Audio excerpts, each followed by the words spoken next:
Number 2 అంచనా చెప్పడానికి ఈయన ఇంజనీర్ అయిన ఒక రియల్ ఎస్టేట్ బ్రోకర్ అయినా 1,50,000 కోట్లు అని చెప్పడానికి ఈయనకి ఏం తెలివి ఉంది అసలు? ఎక్కడి నుంచి చెప్తున్నాడు 1,50,000 కోట్లు అనే మాట? అందుకే నేను అంటా ఉన్నా, ఇది మూసీలో జరుగుతున్నది మూటల వేట. నెంబర్ 1. నెంబర్ 2 మీకు మళ్ళీ ఒక్కసారి గుర్తు చేస్తా ఉన్నా, ప్రైవేట్ వ్యక్తులు వచ్చి పెడతారు. ఎవరండి ప్రైవేట్ వ్యక్తులు వచ్చి అంత ఉదారమైన హృదయంతో 1,50,000 కోట్ల ప్రాజెక్టు నీకు భూములు ఇవ్వందే, ప్రభుత్వ భూములు ఇవ్వందే పెట్టేటోడు ఎవడని ఉన్నాడా?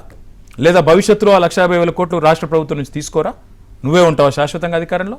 అందుకే నేను అంటున్నా, ఈ పిచ్చి మాటలు రేవంత్ రెడ్డి మాట్లాడితే నెక్స్ట్ టైం ఆయన గుర్తు చేస్తా ఉన్నా. ఎల్ఎన్టీ వాళ్ళు మెట్రో కట్టారు, 280 ఎకరాల ప్రభుత్వ భూమి తీసుకున్నారు. తీసుకున్న తర్వాత ఇవాళ 33-66 ఏళ్ళ లీజు వాళ్ళకు ఉన్నది. ఇవాళ ఎటు పడితే అటు మాట్లాడితే ఎట్లా? నోరుంది కదా అని వాళ్ళు కట్టారు, ఇలా అప్పుల పాలయ్యారు, నష్టాల బాటనున్నాం, మమ్మల్ని ఆదుకోమని మళ్ళీ ప్రభుత్వం దగ్గరికి వచ్చారు. ఇట్లా ఈ కాకమ్మ కథలు 1,50,000 కోట్లు ఎవడో ప్రైవేట్ వాడు వచ్చి పెడతాడంటే చెవులో పువ్వు పెట్టుకుని ఎవరు లేరు ఇక్కడ. కానీ మీరు నిర్మాణాత్మక సూచనలు చేయడానికి రెడీగా ఉన్నారా? ఇప్పటికైనా మూసి మీరు 16,500 కోట్లతో ఒకటి తయారు. మా డిపిఆర్ యథాతథంగా ఇదే డిపార్ట్మెంట్ రూపొందించింది. మున్సిపల్ డిపార్ట్మెంట్ మంత్రిగా నేనే ఉన్నా, మేమే ఆనాడు మున్సిపల్ ఇదే ఇప్పుడు ఆయన కింద పనిచేసే అధికారులే ఉన్నారు. అదే దానకిషోర్ నా దగ్గర ఉండే. కాబట్టి మరి 16,000 కోట్లు 1,50,000 కోట్లు ఎట్లయిందో ముందు ప్రభుత్వాన్ని వివరణ ఇవ్వనండి, ఆ తర్వాత మా సూచనలు. వాళ్ళు దానికి చెప్తున్నారు సచివాలయం 600 కోట్లని 1,200 కోట్ల వరకు తీసుకెళ్ళి. డిపిఆర్ రాలే కదా. డిపిఆర్ వస్తే 16,000 కోట్ల నువ్వేదో కొన్ని హంగులు అద్దుతున్నావు. 20,000 అవుతుంది, 25 అవుతుంది, 30 అవుతుంది, 40 అవుతుంది. 1,50,000 ఏడికెళ్ళి వస్తుంది? ఆ నంబర్ ఏడికెళ్ళి వస్తుంది అసలు? మీరు చెప్పండి కేటీఆర్ గారు, మున్సిపల్ శాఖ మంత్రిగా పనిచేశారు. మూసీ పునర్జీవనం అవసరమా కాదా? అది ఏ మేరకు అవసరం? ఎన్టీవీ వేదికగా ఏం చేస్తే బాగుంటుంది? ప్రభుత్వానికి సలహా ఇవ్వండి.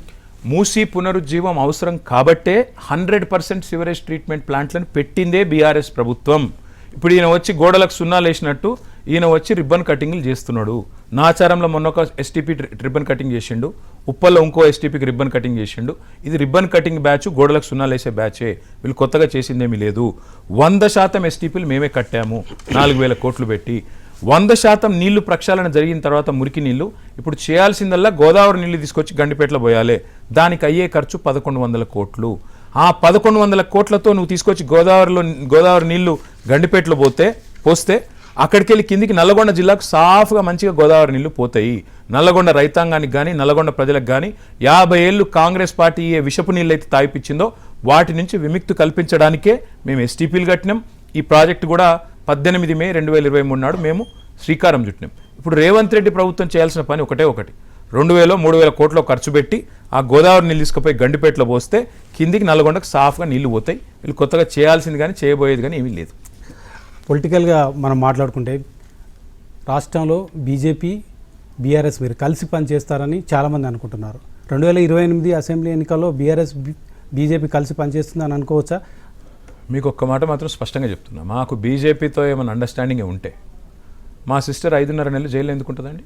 ఆ తర్వాత అండర్స్టాండింగ్ రావచ్చు. ఎందుకు వస్తుందండి? నాకు అర్థం కాదు. ఇప్పటివరకు నాకు ఒకటి చెప్పండి, మీరు 10 ఏళ్ల నుంచి ఒక్క కాంగ్రెస్ నాయకుడన్నా 5.5 నెలలు జైల్లో ఉన్నాడు ఒకరిని చూపెడతారా నాకు? ఈ బీజేపీ ప్రభుత్వం పెట్టిన వాళ్ళు. ఇంకొక మాట, మరి రాహుల్ గాంధీ గారు సోనియా గాంధీ గారు కూడా బెయిల్ మీదే తిరుగుతున్నారు బయట. కొంతమంది సన్నాసులు తెలియకంటారు బెయిల్ ఇప్పించింది బీజేపీ అన్నాడు కదా అంటాడు. మరి రాహుల్ గాంధీకి సోనియా గాంధీకి కూడా నేషనల్ హెరాల్డ్ కేసులో ఈడీ వాళ్ళ బెయిలు బీజేపీ వాళ్ళు ఇప్పించారా? వాళ్ళకి వీళ్ళకి అండర్స్టాండింగ్ ఉందా?